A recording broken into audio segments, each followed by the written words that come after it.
Hello. I have been putting off making a video talking about the books that I read last year in 2025 because I did not feel like writing it or editing it. So instead, I'm just gonna stream of conscious give you my ideas about every book that I read in 2025. And you'll know it's honest because these are the real things that I remember about them without refreshing myself and how I really feel about them now that I've taken some time to digest, if you'll allow me that lie. The first book I read was Acts of Service by Lillian Fishman. I think I did talk about this a little bit in a different video, but it was about a woman who ends up involved, like seeing another couple, like she becomes their third. And it was a lot of like ideas about like sexuality and power and like how that plays into like polyamorous relationships and all this stuff, right? Because the narrator, the main character, thought that the man was mistreating the woman to some degree, but she would still keep seeing them. So it like the fact that they were trying to present these ideas and like these strong feelings about what is right and what is wrong sexually, but then the plot was just completely going against those morals that author I think was trying to advocate for, like being a bad example of it, but it was just like it's too conflicting and it was distracted from the like book. Each of those sides of the book distracted from the other. I think a book that is solely about like this kind of next level theory, like advanced thoughts about sexuality, that would be very interesting. A book that is showing a negative example of what a polyamorous dynamic would look like in a fictional setting, that would also be very interesting. But doing them both at once, I'm confused. I'm distracted. I would prefer if it was just about one. So that's what I thought about that one. Next, I read The New Me by Hallie Butler. I've read a couple of Hallie Butler books and I feel like I kind of go either way on her. Like, I do feel like they are somewhat repetitive a little bit, but I'm willing to indulge it because I like the stuff that it's repetitive about. This book is about a woman who's probably like 30 or so, and she kind of has like a dead-end job and not a lot going for her. Like, I don't want to be rude, but she's just like kind of existing in the world, and she's definitely trying like very hard to like fit in and do the right thing and like enjoy her big girl job and all this stuff, but it just never seems to go right. Like something always falls apart, like often due to her own, like she causes these problems. I liked it. It was fun to read. It, you know, it's representation for like, you know, if you're like, damn, like I cannot keep up with what everybody else is doing, I don't know how that's happening, like you should read this book. It is repetitive though, so don't let it depress you. Next, I read Night Shifts by Claire Ladner. I did really like this one. I read it as like a two-person book club with my friend, and I enjoyed it. I thought it was fun. It had like a good mood to it, I would say. Like it was very like a good setting. I like books that do revolve like around nightlife to some extent. Like, you know, if a lot of the scenes take place on nights out and you can still tell a story just from that, I think that is a very interesting like lens through which to get a window into the lives of these characters. So I like books like that, and this I thought was kind of like that, even though they are also at work a lot, but I think that like a lot of the scenes where they're out at bars are very impactful. It is about two girls who meet at work as co-workers, and one of them kind of falls for the other, if I remember correctly, and they have like this kind of confusing job. I remember it was very depressing, and they worked the night shift, but it was an office job. So it's like, why do you need a night shift at an office? Like it was just, they definitely bonded a lot due to that. Let me check what the job was because it was something crazy. Okay, yes, they look for stories about crime in like newspapers and they clip them out. And I want to say it's like, you know, you got to get like the most violent ones and like just, you know, a crazy job that takes an emotional toll on you. And she also has a huge crush on her coworker who I think doesn't like her back, but like she's like way hotter and cooler, and this girl is like, they also have like kind of maybe a codependent level friendship at some point. but they switch shifts, so like they're not always together. Just read it. You'll get it. Just read it. After that, I read Set My Heart on Fire by Izumi Suzuki. This was the first book I ever read by Izumi Suzuki, and I really loved it. I am definitely gonna read as much of her stuff as gets translated into English. This book is, not all of her books, but this book is about like the 70s rock scene in Japan, and it follows a girl who's like not necessarily a groupie, like she's not obsessed with these bands, but she goes to a lot of the shows every night, and like she kind of knows the bands and gets involved with them. A lot of the time that's because her friend is a music journalist, so she'll be like, oh, let's just go backstage and hang out, and she's like, okay, like sure. But yeah, it was really good. I do wonder if it would appeal to people who don't like 70s rock, because I'm really into it. So a lot of, like, I enjoyed the like niche, you know, the parts of the book where they were talking about that to a level where maybe if you weren't into it, you might find it boring just for those sections. There's other valuable parts of the book, but I don't know if I enjoyed it more because it was about that. But I do still like her other work, which is not about that. So maybe she's a good writer no matter what she's writing about. Her other works are actually very like science fiction heavy, which is interesting because this is not at all. There's no science fiction. But anyways, yeah, I love Izumi Suzuki. Highly recommend.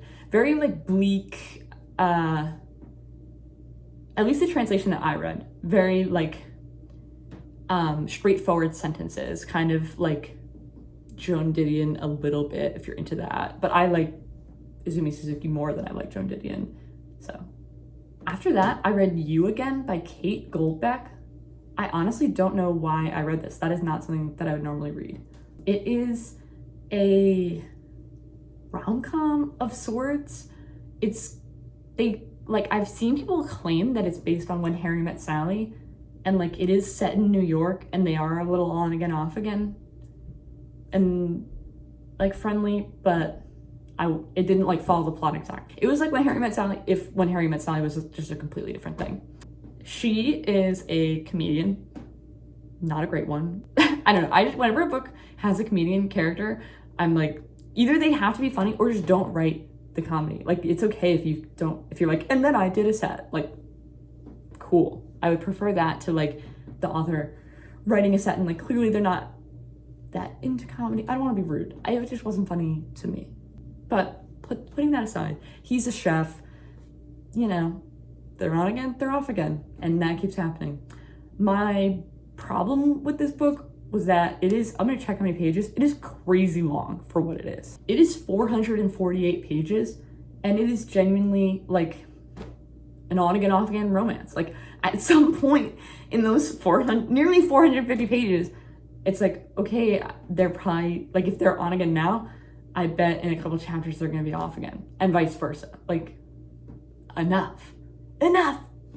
Then for some reason, I read another book about a fictional comedian. This one was Good Material by Dolly Alderton, and I thought the comedy writing was much better in this. It just worked. And I'm very picky about that stuff, so out of those two, Good Material definitely did it better than You Again. But Good Material is about a male comedian this time, and it's him going through a breakup, kind of like, I want to say that maybe he's in his like early 30s or something. Like he kind of feels like it's getting late in life, and all of his friends have sort of moved on, and like some of his friends have kids. So yeah, it's about him going through that and being supported by them and just like questioning his life. I did think it was interesting because a lot of people were like, wow, it is so interesting to read this book and hear about like the breakup from a man's perspective. Like, I kind of feel like, I don't know, like I do think it reads like a woman wrote it. I'm not a man, and you know, gender's not real, whatever.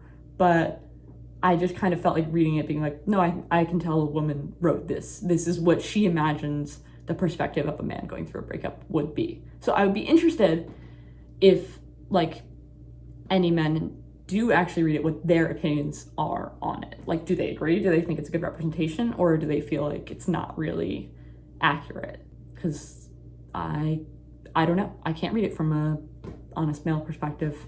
So, but it was still good. I'm just saying, I thought it was weird that people were saying it was a good representation of the male perspective, because I just don't know how you could say that. I just think that's a leap that they're making. But the book was still good if you just don't mind that it's maybe not that accurate. Okay, so when I was editing this video, I realized that somehow I left out multiple books that I read last year, so I'm gonna jump in and add them chronologically now. First one I missed was Post-Traumatic by Chantal V. Johnson. This book is about a young woman in New York. She is Black and Latina, and she is a lawyer in a mental health hospital, like an advocate to try and help patients get out of the hospital. She is extremely, extremely paranoid and very traumatized from a lot of things that have happened in her life. So a lot of the book is her living in constant fear all of the time and kind of like spiraling downwards because of that, and eventually like really isolating herself. I found the character to be very frustrating to read, which maybe is just because that's not a perspective that I personally would ever have, really. But reading her in constant suspicion of every single person around her in New York, like there's no discrimination in who she thinks is a threat. Everyone is a threat to her, which kind of is frustrating to read. So I was kind of glad that the ending, which I won't spoil for you, you're welcome, does kind of see her delusions like not necessarily being justified. Like she has to reckon with the fact that maybe she has some inner things that she needs to deal with in order to make her life better, like to improve life for herself. So it was like the ending made me feel better about the book as a whole, but when I was reading it, I was really frustrated. I know I keep saying frustrated, but that's really the only word to describe how I felt being in this character's head. You know, it's sad to read just how unsafe she feels at all times. It's a lot to take in. Okay, after that, I read All Fours by Miranda July, which is definitely a weird girl book.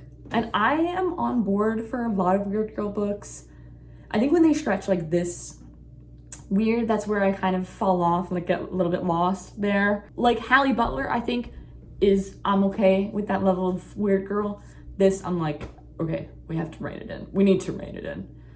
All Fours is about a mom who has some sort of unnamed creative profession. It's extremely vague and extremely mysterious, and she is mildly famous, but we never know for what. We don't find out why, like, really people know who she is. And it's not that many people. Like, she's like niche, and also like she's like middle-aged and people like respect her work, but you never know what it is, which is crazy. Or maybe I'm stupid and you do know, but I remember I was frustrated with that in the book. If they do tell you, it's not obvious enough to me, or memorable, I guess. But I feel like I remember if she had a job that was named. Anyways, she is supposed to go to New York, maybe to interview someone or something, which could add something to explaining what her job is. But she lives in LA or something, like Southern California somewhere. She gets like an hour away from whatever Californian city she lives in, and she's like, I'm just gonna stop here. Like, I'm good. I'm just gonna restart life right here. I don't have to go to New York. And so she wasn't gonna restart originally. She was just gonna like stop, I think, for a second.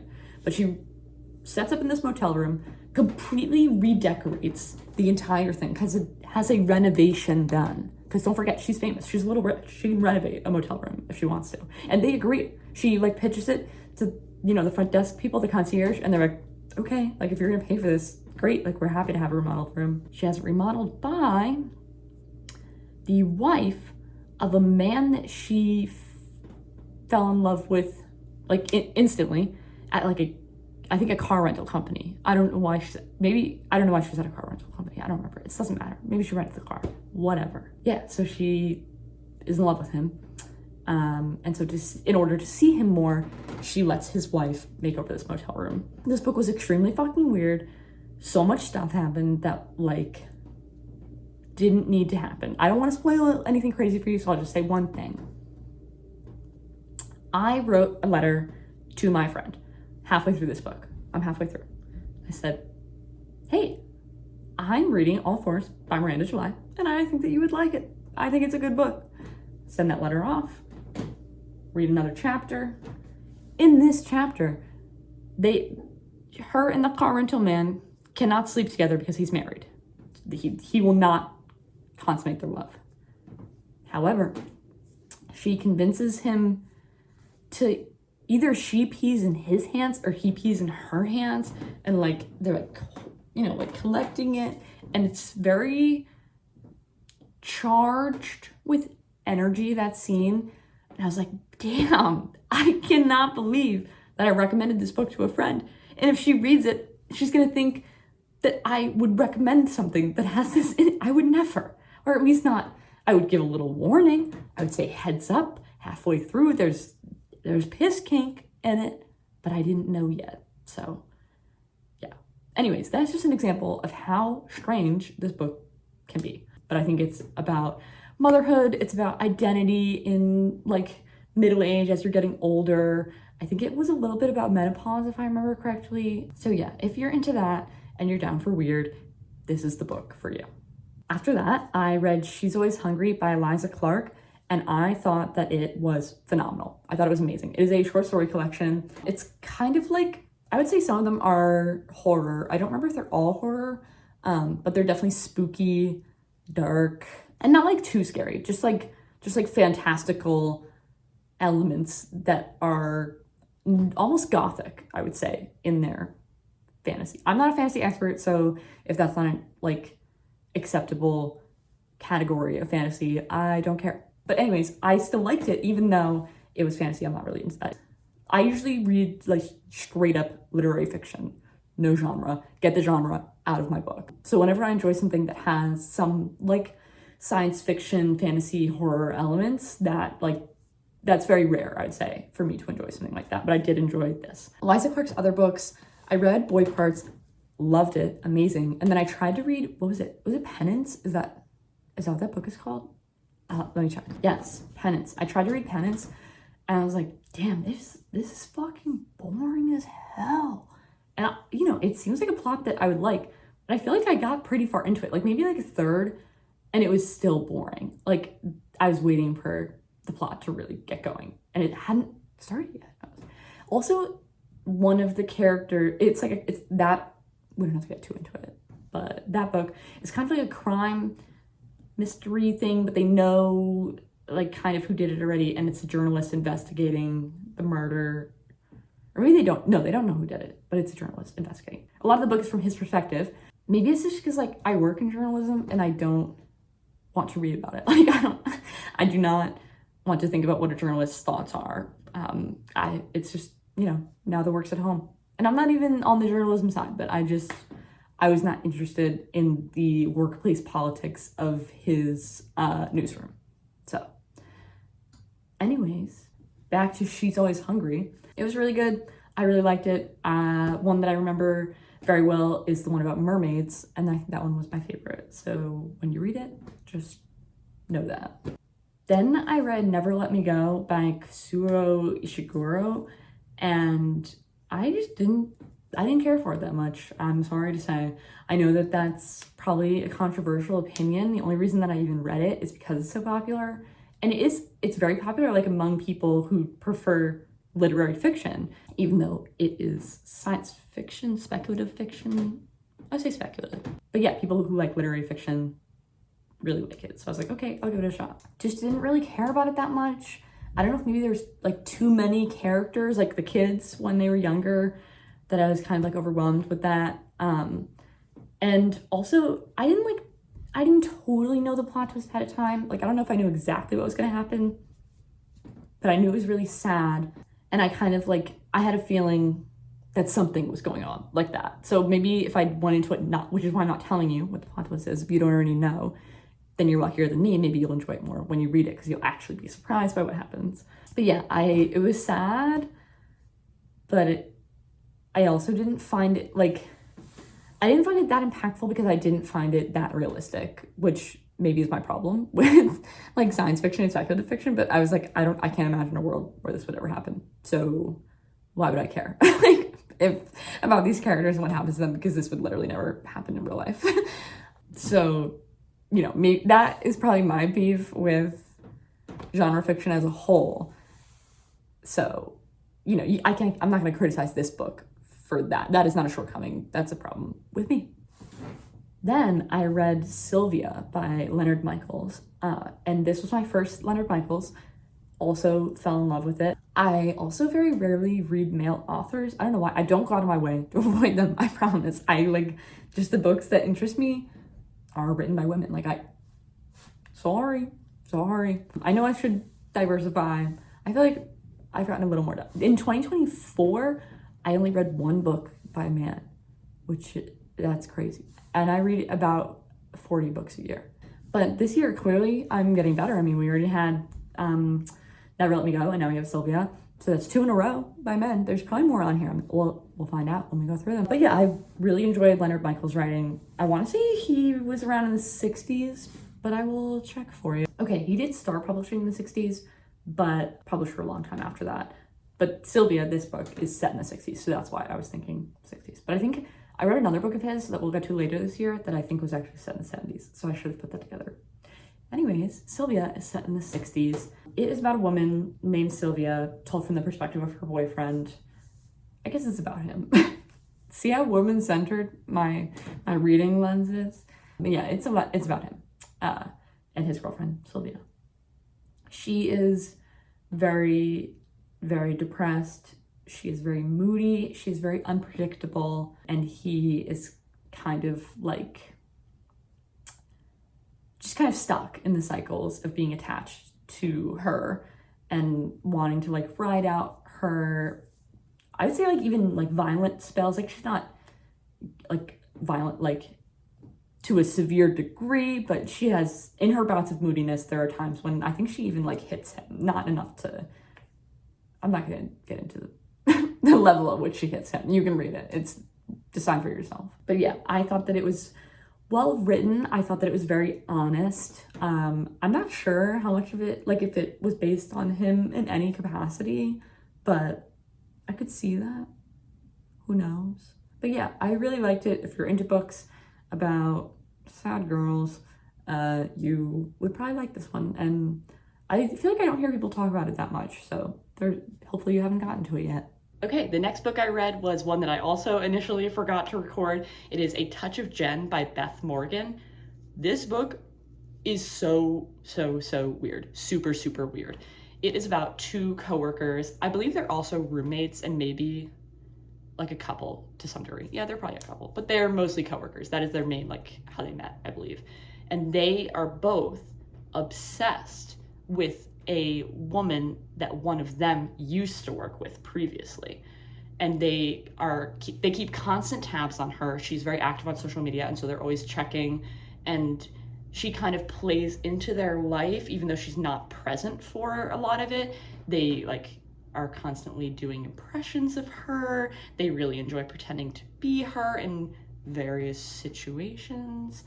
And then they run into her, and she invites them actually on a surfing trip with a big group of people, which, if you can imagine, a very active social media influencer inviting these 2 weirdos who are totally pretending to be her all the time on this trip, and she doesn't even know that they do that. So it gets crazy from there, and it actually ends up becoming science fiction-y or fantasy-ish towards the end. And I was able to tolerate it. I did think that was the natural outcome of this weird book. There was nowhere to go besides outside of the bounds of the natural world at that point, because all of the things that had happened in the book were so beyond normal imagination anyways, even though they are technically possible, that it had to get out there.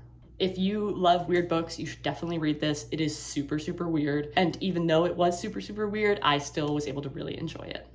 After that, I read Mammoth by Eva Baltazar. I know it's number 3 in the series, but I think they're supposed to be kind of standalone.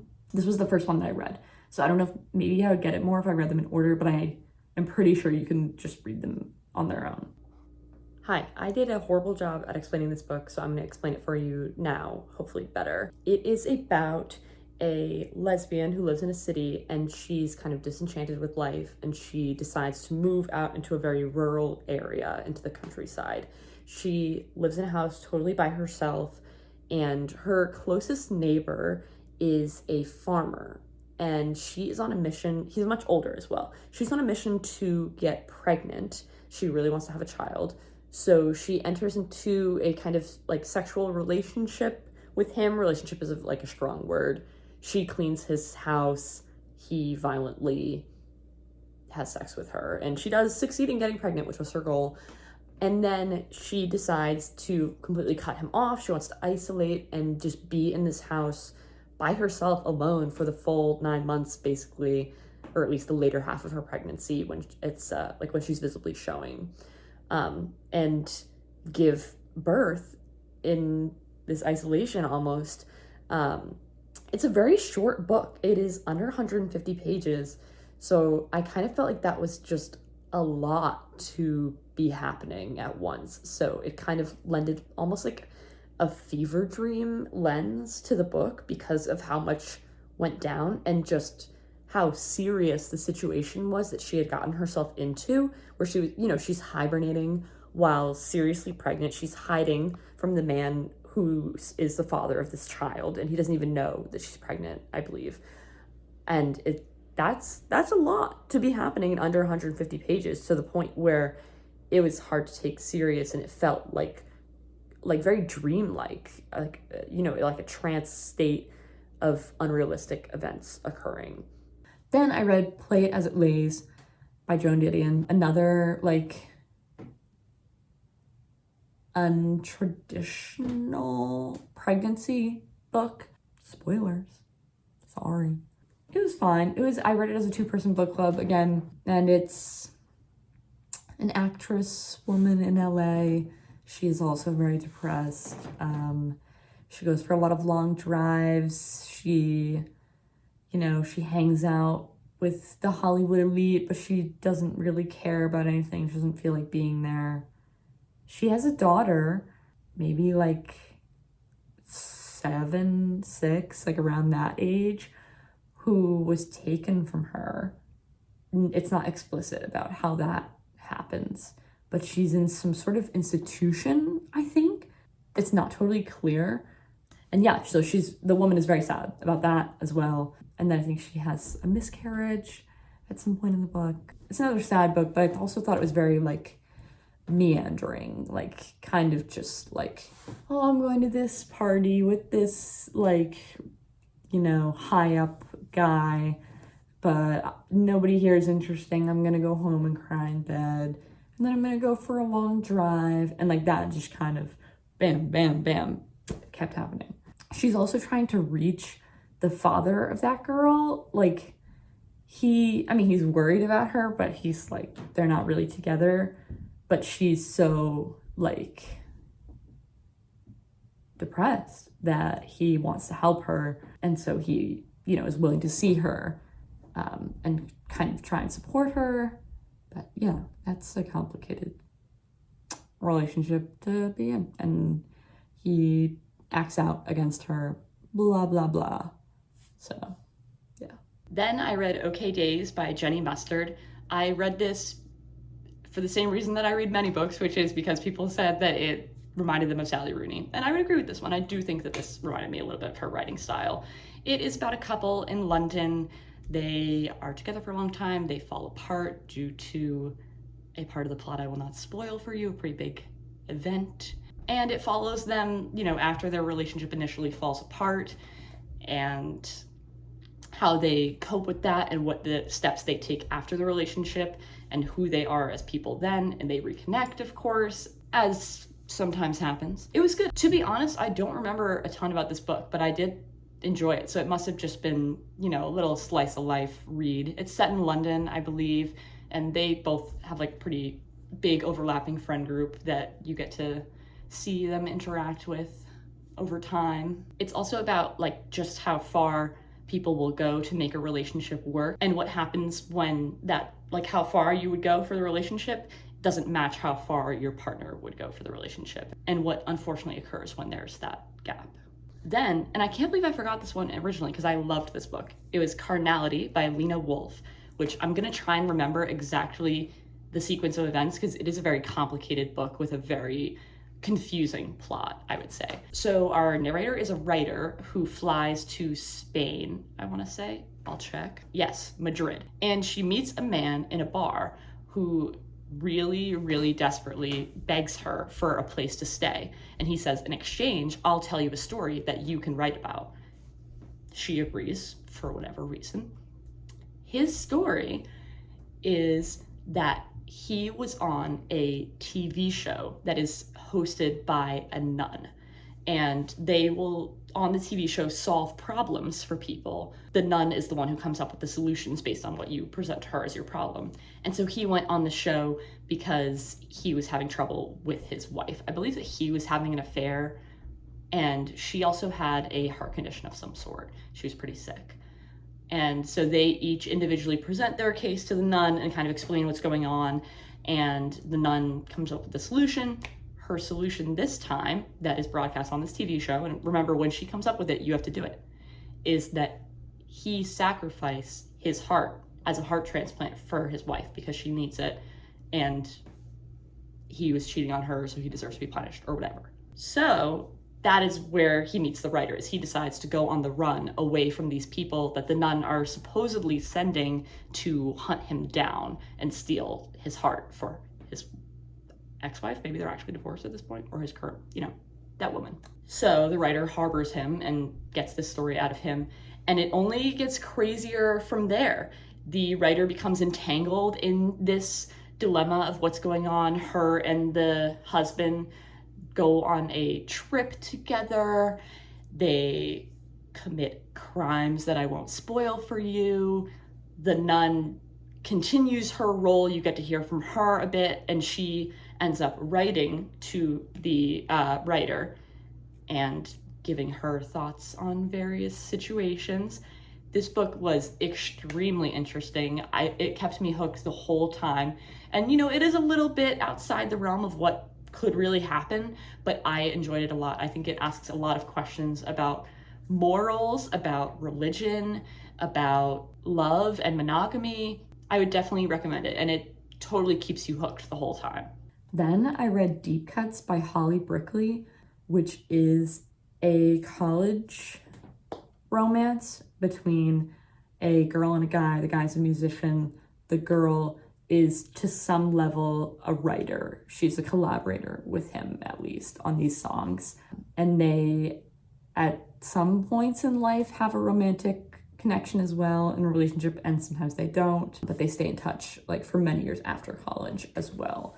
And he becomes a pretty successful musician. Yeah, I did enjoy it. I think it's it is pretentious about music. It is music snobby about music that you don't need to be pretentious about. I want to say I'm pretty sure it was a lot of 2000s music. And it's yeah, it is cool that you are picking these deep cuts and talking about this stuff. But to read anybody's flirtation about music decades after that music was made, it's just going to be a little bit cringy. But if you think you're the kind of person who can get past that, or if you're into 2000s music, then I think this is a good book. If you can accept that factor of it. After that, another book I forgot the first time. It's called With the Next Man, Everything Will Be Different by Eva Heller. This was originally written in German and translated into English. I don't believe it's that popular. I don't think it has that many reviews. I'll look. Yeah, as of filming this, the English translation only has 200 ratings on Goodreads right now. It is about a woman who is a film student in Germany, and it is about, various men that she sees. In the beginning, she has a serious boyfriend that she lives with, and that ends up not working out. And it's about him, it's about other men. I consider this book kind of satire almost. It's definitely poking fun at her, even though she is the narrator. But, she's a film student. She doesn't really even know that much about films. She skips a lot of classes. She doesn't do a lot of assignments, but she definitely thinks that she's better than everyone. you know, if you think of a film school stereotype, she is that stereotype. So I thought it was really funny, like, to read her thoughts and her musings on films that she wouldn't even, like, you know, watch, or readings that she should have done for class that she didn't really do. She becomes very entangled with her professor, which happens. Yeah, it's funny. You know, that is really, like, that is what it is. Like, it doesn't really go outside of that. It is just a satire book about a film student and her boyfriends at the time. So if that sounds interesting to you, you might like it, but if that doesn't appeal, don't expect anything else from this book, because that is literally all it is. Then I read Go Ask Alice by, depends who you ask, could be anonymous, or it's probably, what is it? Beatrice Sparks. I don't know what compelled me to read this. I don't know why I did this. I am not in a high school drug and alcohol course, but I was curious. I wanted to know what it was about. If you've never heard of it, it is a quote unquote like journal or diary from the perspective of a girl who gets hooked on drugs very young, and like hard drugs. She's into acid a lot. She does like too much acid often, which is not good when you're like 15. You're gonna break your brain. Anyways, when it was originally published, it was published anonymously, and they claimed like, this is a real diary by a real girl, and if you get into drugs, this is gonna happen to you. I've heard that some people like had to read it in school, like it is mandatory reading. Maybe not so much anymore, like it's been phased out kind of, because it is very gruesome, honestly. But then later it came out, I think, that it was just written by an adult woman to scare children away from doing drugs. But I thought it worked. Like, I believed her. If you told me that was a real girl's diary, I'd be like, wow. You know, it was a believable diary, I thought. But yeah, she gets very into drugs. Her life totally falls apart. And it's interesting to read these like genuine entries, because it's not just, you know, the experiences that she's going through. Like, you know, if it was just a regular perspective instead of a diary, it's, you know, her processing these and what her thoughts are and how she feels about it, and also what she chooses to write down, what she wants to represent, where versus things that she like decides to gloss over, like things that she thinks are important enough to write a whole page about versus one sentence.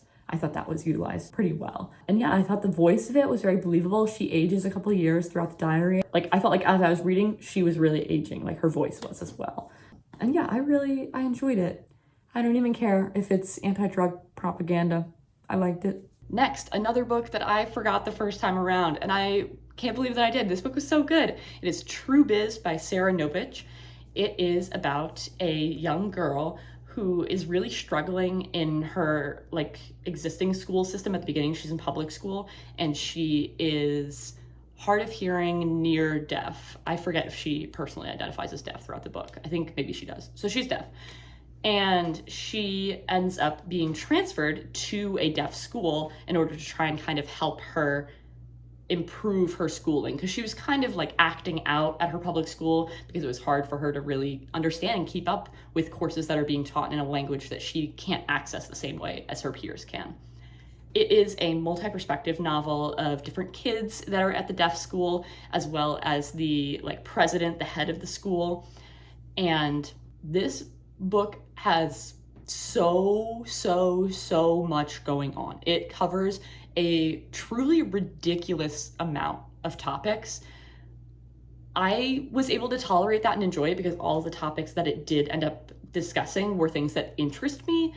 But if I wasn't interested in those things specifically, I could see myself being like, oh my gosh, we're getting so off course again from the original plot, because it kept divulging into these other topics that seemed offhanded, but you know, they move the plot forward to some degree. They just move the plot forward in an unexpected new direction that can take you out of the original plot line that you were hoping to follow. It goes into like talk of anarchy, a lot of different storylines that kind of serve as like an example story of things that are heavily debated in deaf communities, like whether or not to get a cochlear implant, what to do if you have a family that's mixed between deaf and hearing people, how important language immersion is with English versus sign. I would definitely say that this is a great book to learn a lot about deaf culture if you are looking to get into that. It will introduce you to a wide variety of topics that you might not get from just like a standard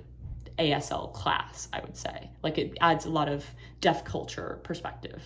I really liked this book. It's probably not for everybody, but if it sounds interesting to you at all, give it a try.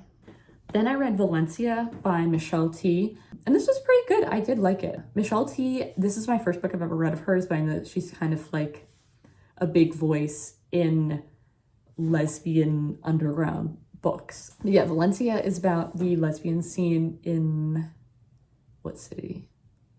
I'll check. San Francisco. That's what I was gonna say. I knew it. Yeah, oh shoot, what time period?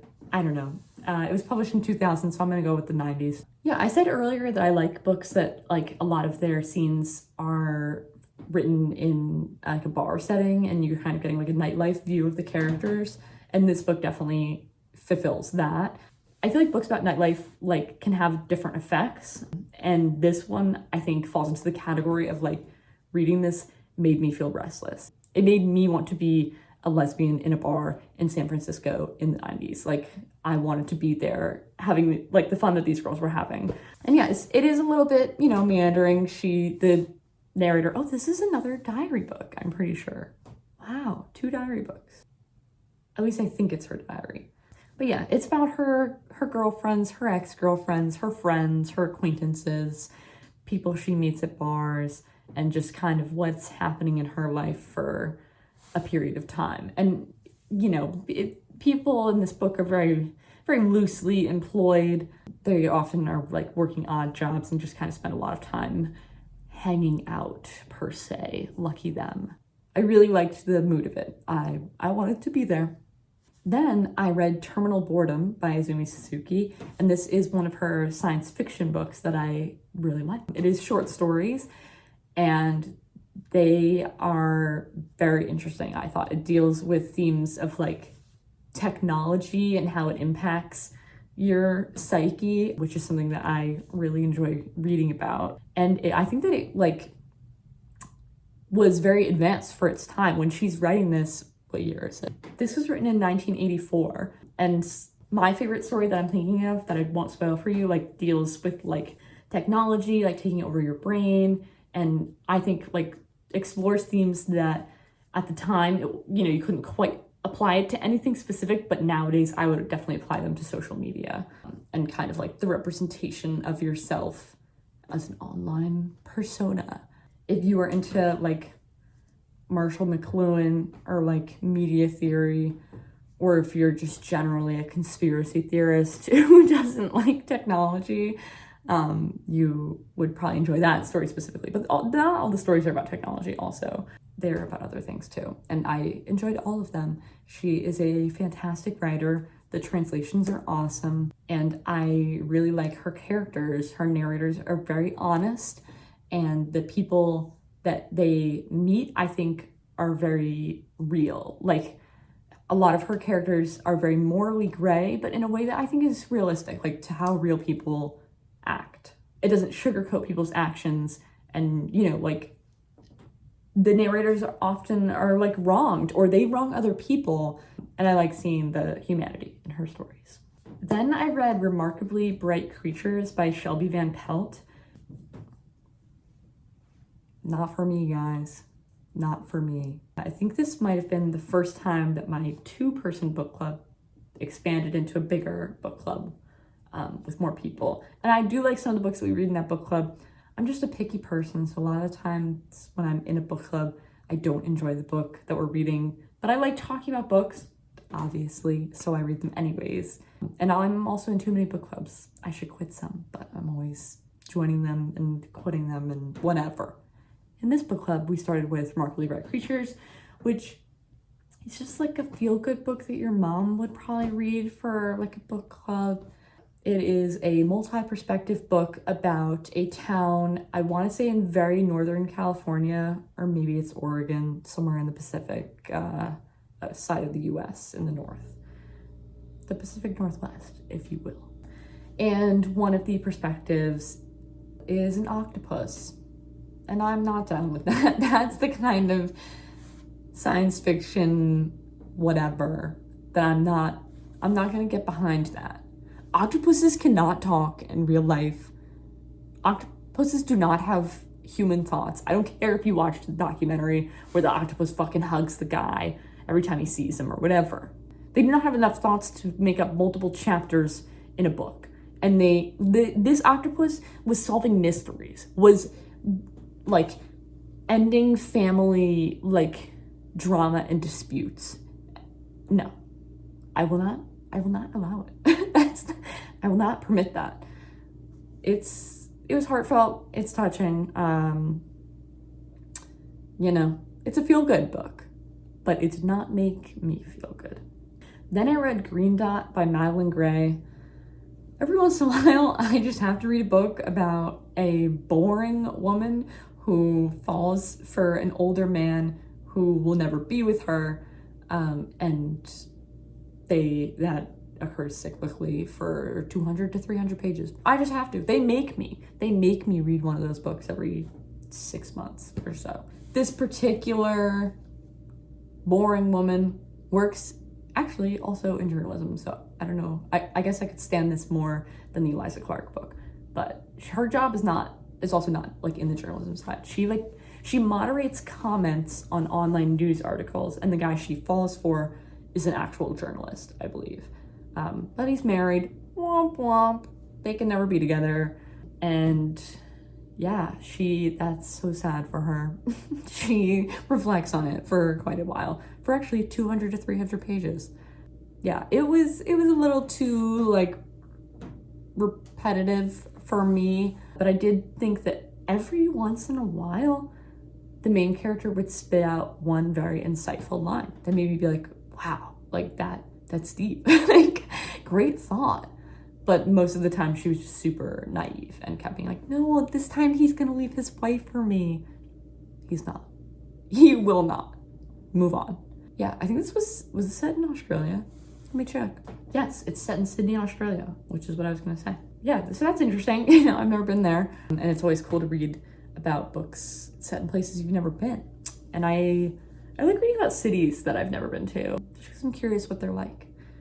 So this was also an interesting like picture of Sydney. I think if you live in Sydney, this would be good, because I live in Boston. Anytime a book is set in Boston, I'm like, oh my god, this is so awesome. I recognize all the places that they're talking about. I know what all this stuff looks like. And it's also interesting to get like somebody else's perspective on a city that you live in, because like my perspective is totally different. I have different thoughts about Boston than these people do. So it's interesting to read about them. Therefore, if you live in Sydney, you would probably be interested what Madeline Gray has to say about it. Then I read Probably Ruby by Lisa Bird Wilson, and I really enjoyed this. I thought it was very sweet. It is about a woman who was adopted, and she is Native American, but the family who adopted her was white. And it's kind of just about her search for like identity and meaning and self, and it spans a pretty long time period, I would say. And I think a lot of the other characters in the book are very interesting with it, like the dynamics that she has with them. There's a guy who is Native American and was raised by a Native American family, and they have an on again, off again thing, as is wont to happen.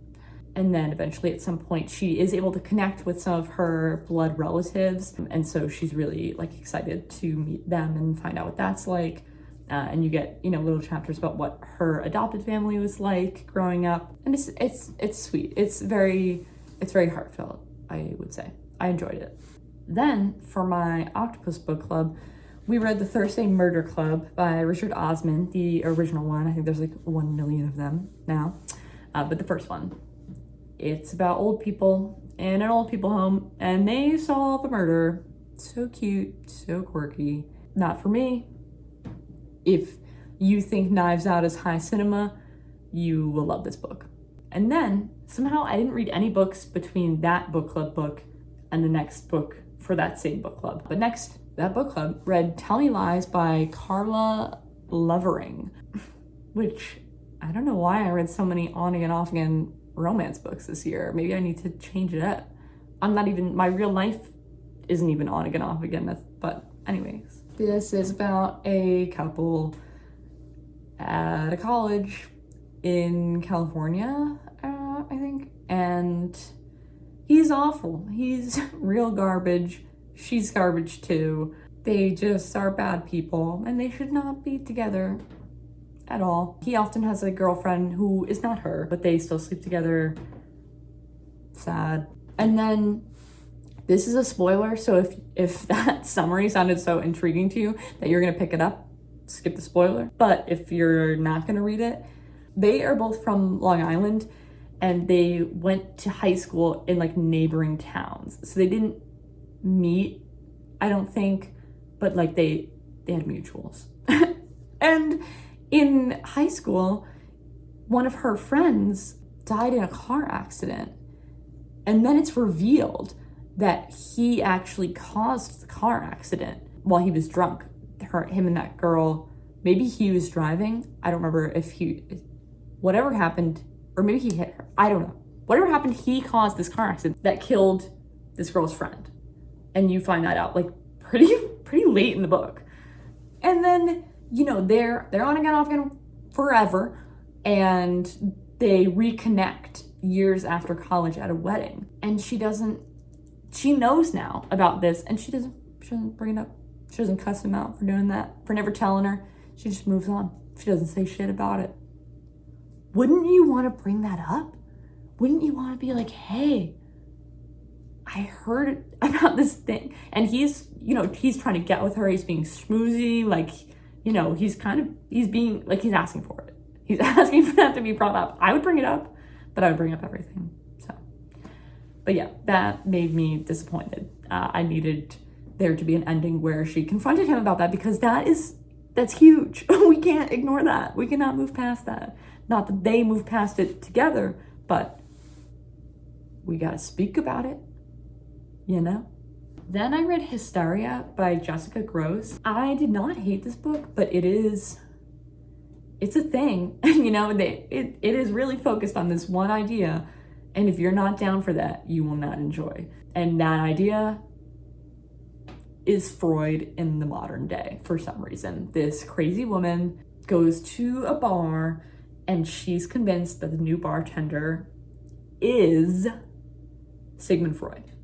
Like, he was like, I don't know, time traveled or something, and now he works at this bar, and he's gonna like perform psychotherapy on her or whatever. Important note, her parents are both like psychologists or therapists or something in that field, and she's just very strange.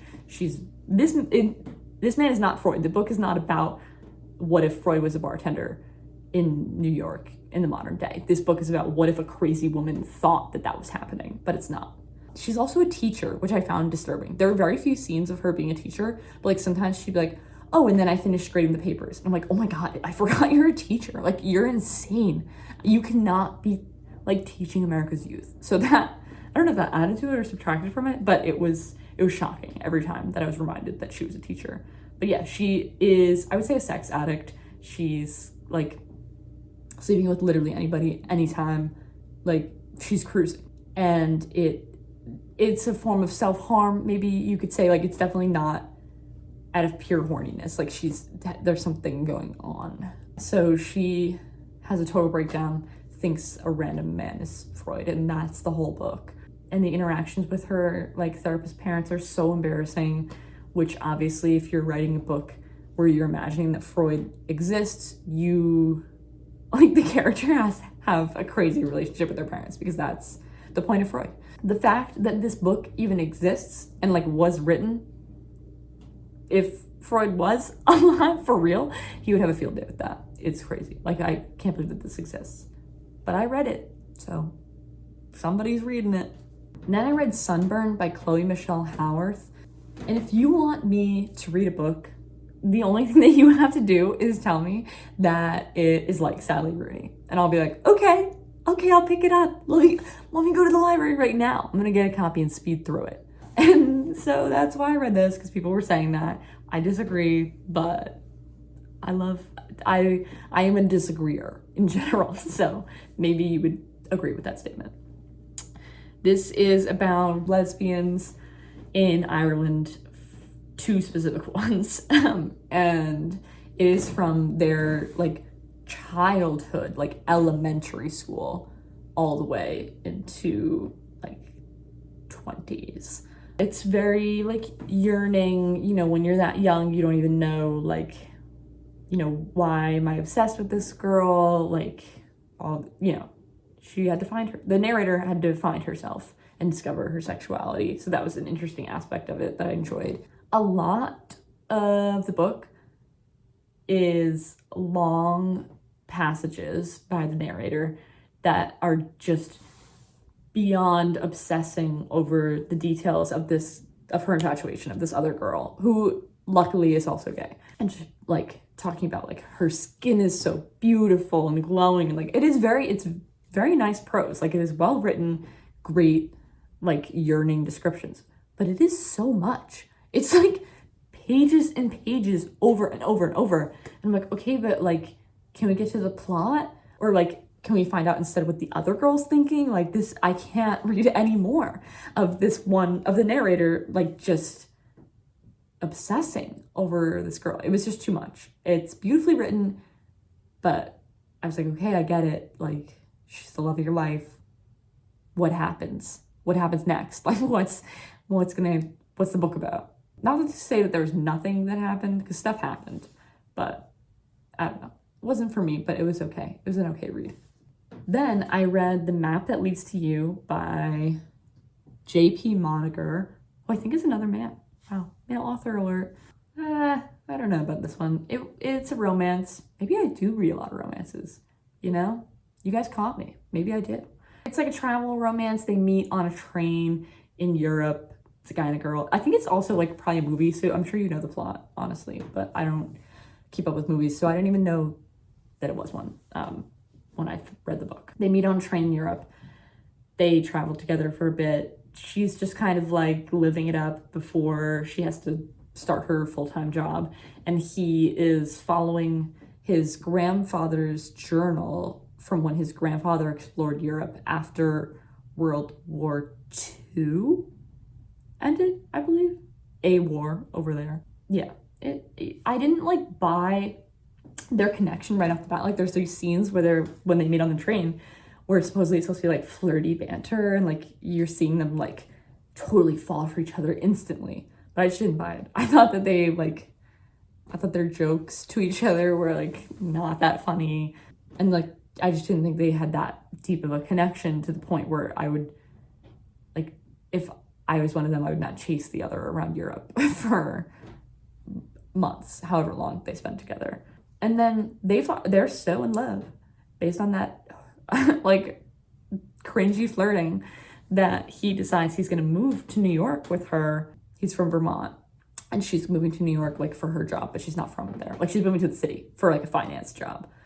And he's gonna move with her, but he's not that happy about it because he's not into like big cities. And then at the airport, when they're supposed to go to New York, this is gonna be a spoiler, but maybe you've seen the movie already.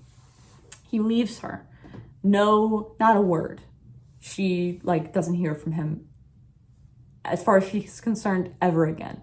And you're like, okay, clearly something like is up. Like, I don't know. I thought it was a little predictable what ended up happening, but she chases him down later. Turns out he had a terminal disease and he didn't want her to waste like time with him because he knew he was going to die. I kind of feel like if you have a terminal disease and you just found the love of your life, I don't know, like you should probably, I don't know, I guess that's complicated. I was going to say you should spend as much time with them as you can, but maybe you don't want to because it would ruin their life.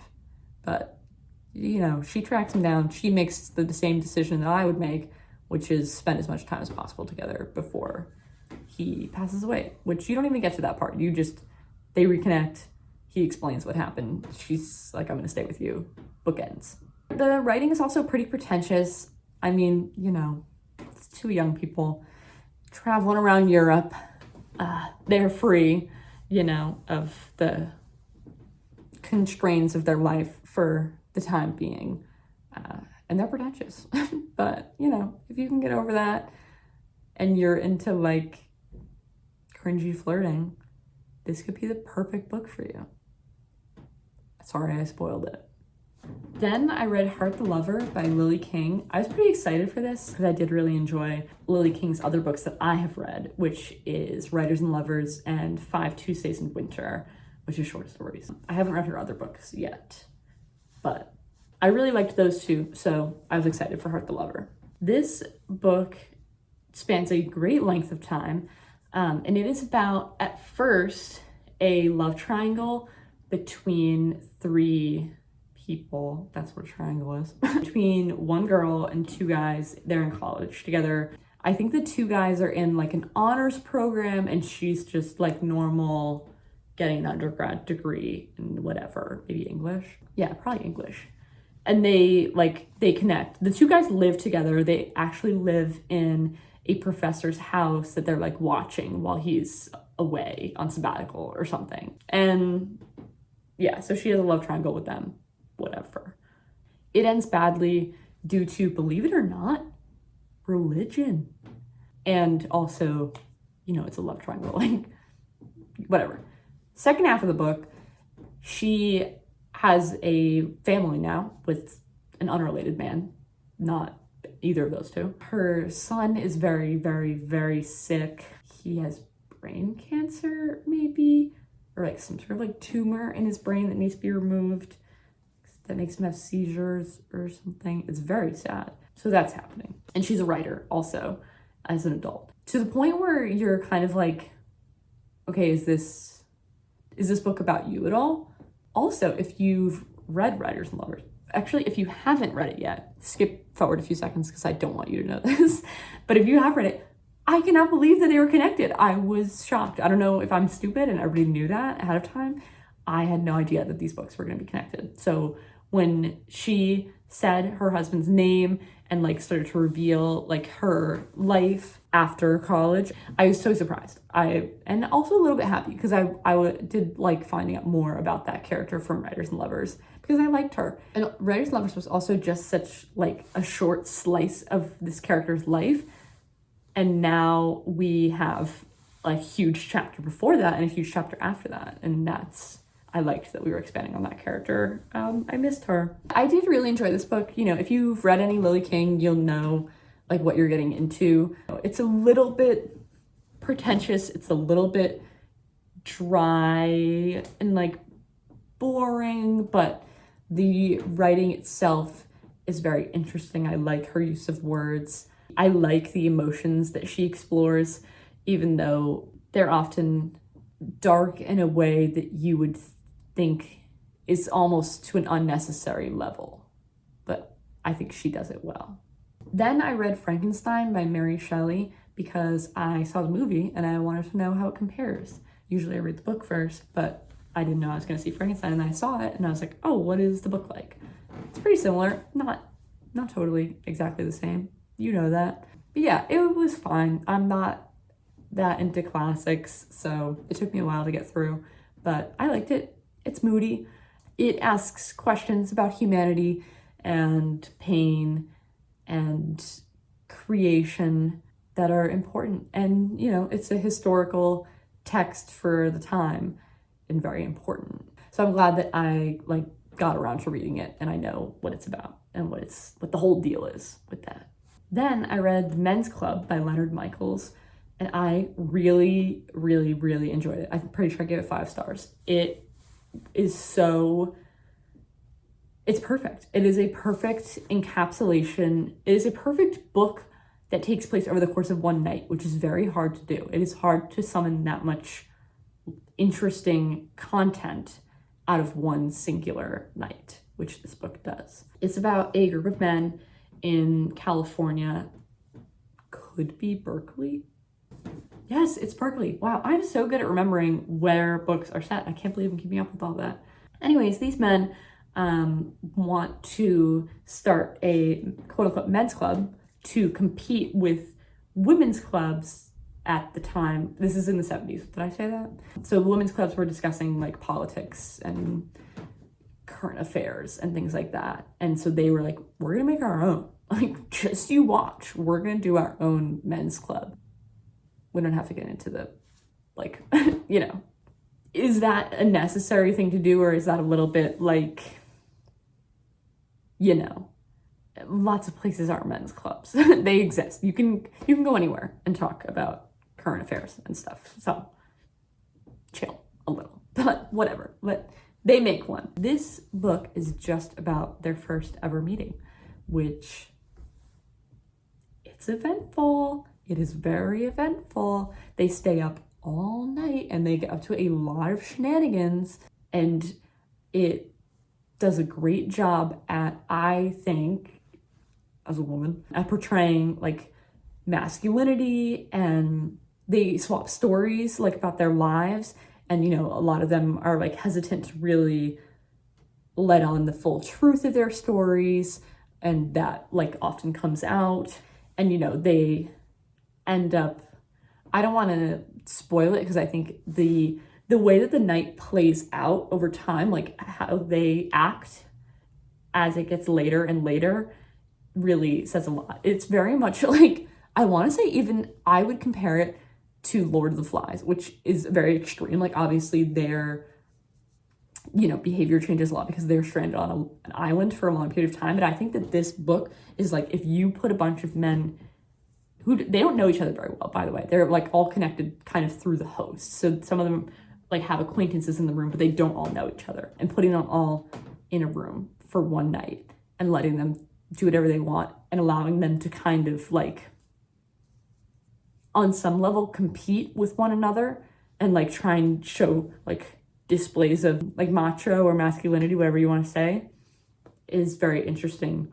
And I really enjoyed the book. I was shocked when I went to review it on Goodreads that people are mad at this book and they do not like it. So I would really appreciate if more people would read it so I can, because it also is like not that many reviews. So I'd appreciate if more people could read it so I could know if, like, am I crazy? Is this book that offensive? Or is it just that only like, you know, 500 people have read it and those 500 people happen to dislike it? So read it and let me know. Do your homework. The last book that I read of this year was a Christmas gift, and it was The God of the Woods by Liz Moore. And I don't know how you feel about like gift books, but I feel like a lot of the time, and I love getting a book as a gift. If you've ever gotten me a book as a gift, thank you. Yeah, this is not about you, this speech I'm about to give. But anyways, I feel like they're very hit or miss. Like, I'm very specific in what I like to read. I know what I like to read. And I don't enjoy pushing myself through books that are not like up my alley, because personally I do read for enjoyment. Yes, it's important to be educated and to take in like perspectives that challenge you. And I do read books that are outside of my comfort zone a lot, but I would say I often dislike books. So I'm hard to pick a book for, but I did like this one. It is about a missing child mystery, but it's actually two missing children mysteries layered in between each other. They are brother and sister. Unfortunately, this family loses two children. And so you're getting also two different time periods, because he went missing, he was probably around 7 or 8, and the sister wasn't even born yet at the time. The sister was born a couple of years, maybe 1 year even after he went missing. So, and then she goes missing at like 14 or something. So a lot of time passes in between these. And so you're getting both of those timelines. And then you also get the timeline of their mom when she was young and when she first like met her husband. She was very young. She was a teenager when she met him, and he was older and already had a lot of, like, his family has a lot of money, and they run a like huge area of land that eventually operates as a summer camp for children, like a sleepaway camp. Yeah, so you're also reading about the mother meeting her husband who owns all of this stuff. And it was interesting to get the two different time periods, and you're also getting a lot of different perspectives. There's a lot of there's a lot of characters that get their own chapters, I would say. Maybe if I had to guess, like 5 main ones And maybe there's one or two like just random ones in there. But I really liked it. It had a lot going on. The most important like narrators, I would say, is the girl who goes missing, the sister. You get the mom in many different time periods. You get a friend of the girl who goes missing at camp, like a camp friend of hers. Some camp counselors, an investigative deputy or sheriff or something like that. I apologize to this woman because she is very specific that people get her title right, and I do not remember her title. Officer, investigator, I don't know. Her name is Judithia or something. You also get the like main caretaker of the grounds, who it's kind of like, there's a lot of class talk in this book as well, because the camp is run by the residents of a small town nearby that is very poor. So it's like rich people own this camp and they employ all the poor people from the town next door to work at it and like actually run it. And the groundskeeper who like does it full time year round, like totally manages everything and runs the camp, you get her perspective as well. And there's a lot going on. There are a lot of different relationships between characters that are very interesting to read about. And also the whole time you're solving two mysteries at once. You're getting, when her brother disappeared originally, what happened to him? When she disappears in this quote unquote present day timeline, really it's like the 70s, I think, what happened to her? And it talks about class, it talks about feminism, it covers a lot of topics, and it's also very long, but I would say it definitely like flew by. The fact that we were solving two mysteries at once, it went by a lot faster than a 500-600 page book normally would. That is every book that I read in 2025. If you watched this whole thing, I cannot believe it. Thank you if you did. I hope that you were able to understand my ramblings and my stream of conscious style. Maybe next year I will get around to actually writing and editing the full video of what I read this year in 2026. But this year, I was slacking. I was slacking hardcore. By the time this gets posted, it will probably be March.